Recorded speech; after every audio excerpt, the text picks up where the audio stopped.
similar, but it's not okay to be late.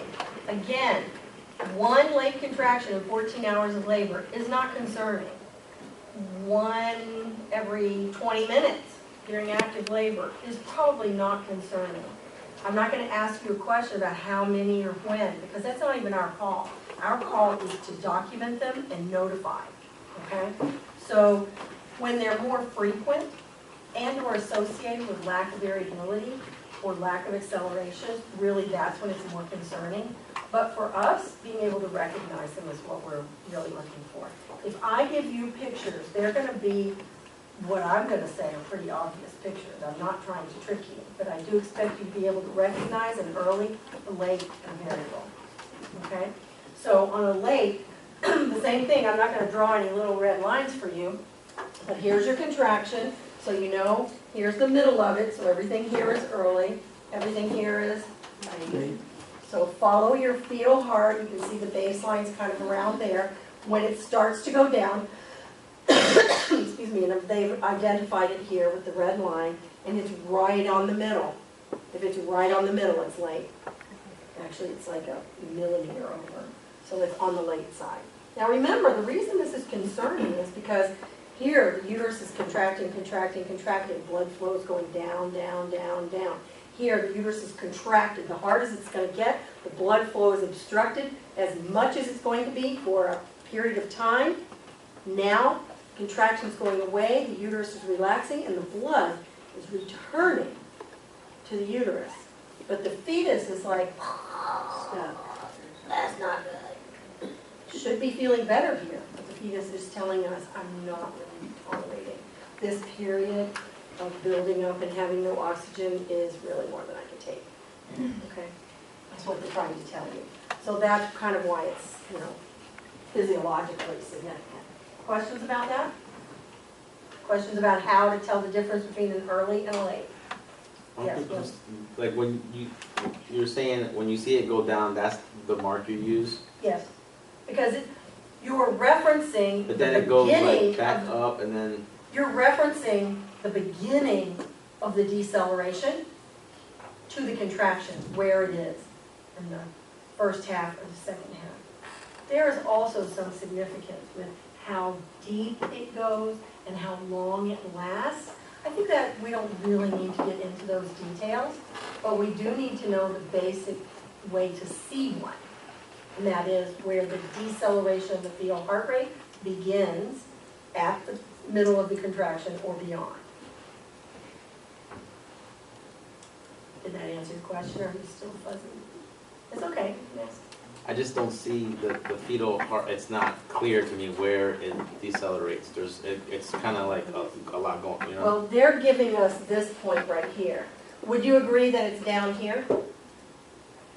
Is this decelerated? Mm-hmm. Yes. Is this decelerated? Yeah. Okay, so you're just missing. How did they know? Well, like how did they choose that one spot? Like why did they choose that spot?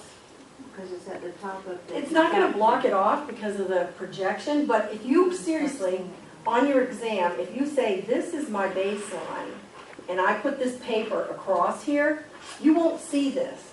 Mm-hmm. You'll see when you begin to not see it, because that's when it starts to go down. Okay. Does that kind of make sense? Yeah. Now I can't cover it up because it's projecting over it. You know what I'm saying? But when you put a piece of paper over this, it'd be like my hand covering it. So I got a piece of paper going straight across here on the baseline, and you'll see when you begin to not see it. Okay. And that's where it goes down. Okay. That kind of makes sense? Yeah. Okay. So here is another late deceleration. This is kind of tricky. And I probably would not even give you anything this complicated to tell you the truth. So you can see the baseline. Whew, I'm making me lose here. Okay, this baseline is about right here, so about 160, it's pretty high. So it's like this, and then it's going down right here. It begins to go down, well, kind of in the middle of that, right there. So that's on the right side. I really can't look up at that. I have vertigo, can't do that. Don't worry, yours won't be that ugly. Okay, we already said that. Variable decelerations are caused by cord compression. One cause of obstructing the blood flow is a knot in the cord. Now, you may not immediately be as impressed by that as I am, or those of us who work in OB. But how in the heck does something get a knot in it when it's connected here and here? They don't slip in A lot of around. moving. I don't know, but it's connected. Probably embryologically is when it happened, okay? So, there's a knot in the cord. This is a patient from a facility where one of our adjuncts work, and the patient had multiple variable deceleration. So they're assuming cord compression. They didn't know why, so I'll tell you some other reasons, but they didn't know why it was. But this is so rare, really. She said that when they got this and they took it into the dirty utility room or the specimen or whatever, everybody's coming in to look at it because it's very rare. It had to have occurred early on, at the time of implantation, I guess. Now, it's not a problem during the whole pregnancy. This baby thrived and survived during the whole pregnancy. And here's the reason why. It's all floating. We're floating. I got my cord here. I got my placenta up here. We're good. We're good. Now, water breaks. Baby's heading south. No good. Now this cord, our cords are all about 22 inches long. They don't get longer at any time. God, Buddha, Allah, Mother Nature, Yahweh said 22 inches ought to do it from fundus to delivery. But now we've taken several inches out here by having the knot in there. So as the baby, the fetus descends, the cord gets pulled and that knot gets pulled tighter and tighter and it obstructs the blood flow. Make sense? Okay, so that's why we'll see variables in that case. Other reasons, yes, ma'am. The C-section I saw, it was like an emergency C-section and they had a knot. Seriously, like just last week? Mm-hmm. Awesome. She was So, having a lot of the late ones and the doctor wanted her to increase lates and variables, or Yeah. variables that were late? both, yeah. Both, okay. And the doctor wanted her to like increase the Pitocin and the nurse is like, well, you're not watching the whole strip like I am.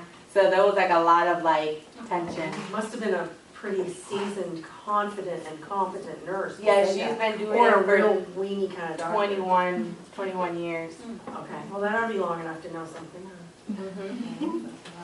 Mm-hmm. So another thing that can cause variable deceleration, remember all having to do with cord compression, is if the cord is wrapped around the neck. It was too. Oh, and what's that called? She had a knot and a nuchal cord? Oh my Lord. She's so lucky to have a live baby. And then she, there was meconium, so her temperature was going up. Oh, That happened to me. So I had probably not to, necessarily from the meconium, but I'll tell you about meconium in a second. Which was So- down? Hopefully this will decide to come back on. So, nuchal cord means the cord is wrapped around the neck. Now, does that mean that the fetus can't breathe? Like if I wrapped a cord around your neck, you'd be going like, I can't breathe. Is that the problem with the fetus? Not exactly. It's only because the cord is tightening and compressing. It has nothing to do with its location here. So the same thing can happen if the cord is wrapped around the torso, or a couple of times around the arm, or the leg, or whatever. It's just because at some point, and usually, hopefully not until labor and birth and leave on a monitor, but can't be a cause of intra-fetal demise, is because as they descend into the pelvis, that cord gets stretched, and it's no longer long enough to take it, right?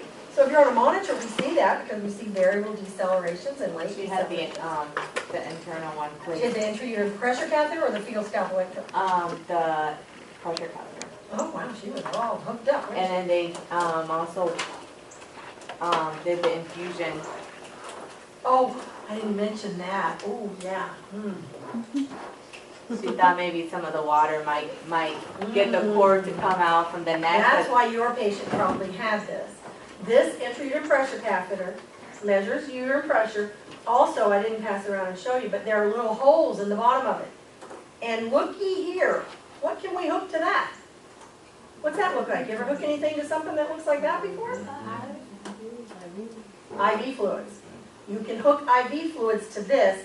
It runs through the cord and comes out here, maybe hoping to loosen up a cord that's stuck a little bit somewhere or something.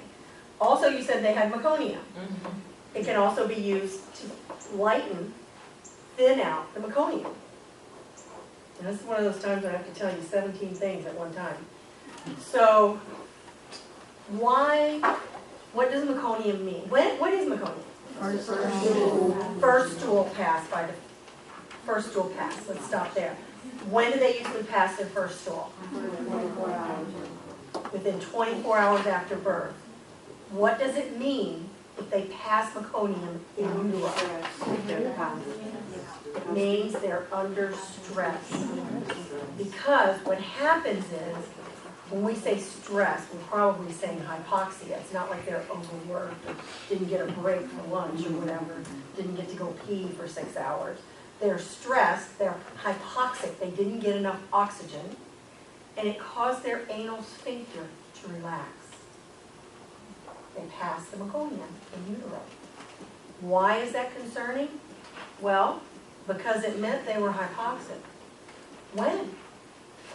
No. For how long? No. What might it mean at birth? It might mean they're hypoxic now, and they're going to come out, and as soon as their little head comes out, they go, take a big gasping breath before it even has a chance to clean out their mouth, and their mouth is now full of meconium. Right? Could be. And now the meconium, as they go, went to their lungs. You've seen meconium? Do you want any in your lungs? Black, greenish, black, tarry, sticky? Very, very, very dangerous pneumonia, meconium aspiration pneumonia. So when they pass meconium in utero, the concern is immediately, because they've been hypoxic, which caused their, you kind of have to get this whole picture, which caused their anal sphincter to relax, and they pass the meconium. So we're concerned that at least at one point in time, that we don't know anything about the details, they were hypoxic. And now, because we know that, we got to be on red alert when they deliver, because we don't want them to take a gasping breath before we can suction out their mouth. Okay, because they're getting pneumonia. My baby had So that. this can be used, in the case of your patient, to loosen up, can be used to measure pressure, it can be used to loosen up or dilate, no, dilute meconium fluid and amniotic fluid, okay? And it can be used to put water to move the cord. Water comes out of here, kind of like you can imagine if it's like a little river going, you know, something gets in its way, it'll move. Does that make sense? Okay. It was so sad. But it was don't give any other details, but the delivery was good? Yeah, it was good. It was just her first delivery, Baby. so she was, crying because, who wants a C-section, right? Thank goodness she was in the hospital, coming from everyone. Yeah. Or, How do you know they passed meconium in utero? an excellent question, as I smack myself.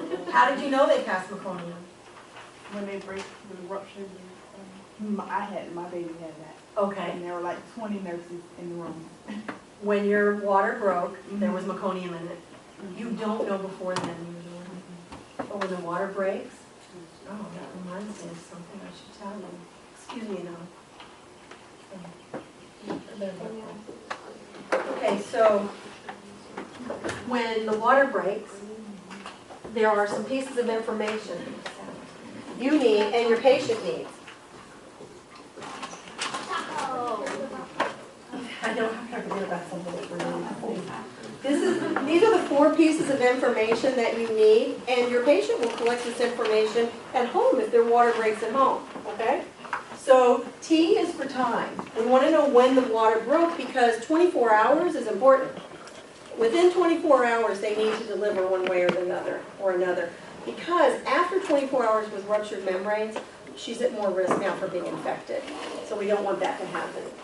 So A stands for what? Amount. Is it just a little bit or a big gush? We just need to know. If it's a tiny bit, sometimes that can close over and change. And what is the C? Color. And O is odor. Again, this is sort of like lochia. It should not have a nasty, foul smell. It should just be, earthy smelling. The color should be, what color did I tell you it was when we talked about amnios? Clear, straw colored. Right. So if it has meconium in it, it'll either be green or black or some variation anywhere in there, okay? So taco are the pieces of